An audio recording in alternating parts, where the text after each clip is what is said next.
Un tavolo permanente nel pieno centro di Nuoro, in piazza Vittorio Emanuele, per tenere alta l'attenzione sulla gravissima condizione in cui versa la sanità nuorese con lo smantellamento progressivo dell'ospedale San Francesco. A organizzarlo con un gazebo e un camper che resteranno ai giardinetti finché non sarà trovata una soluzione è l'associazione Vivere a Colori, da sempre in prima fila sul territorio nella battaglia per il diritto alla salute dei cittadini. Siamo partite ieri sera, abbiamo iniziato questo presidio, questo sit-in permanente che sarà ad oltranza finché non avremo un minimo di risposte. Qui ormai non si parla più di diritto alla salute, qua si parla di diritto alla vita.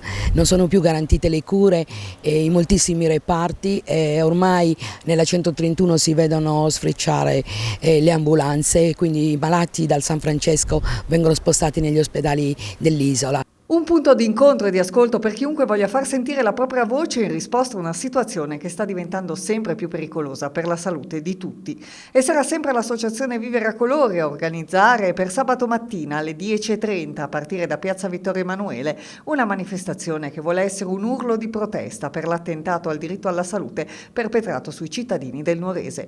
L'invito a partecipare è esteso a tutti, cittadini, associazioni, istituzioni. Questa volta non diciamo non vogliamo colori, questa volta vogliamo tutti i colori. Ormai non abbiamo più tempo, non abbiamo più forza da soli di lottare. È bene che adesso facciamo sentire una voce unica, uniti, tutti insieme, perché la situazione è veramente molto grave. Qui si muore.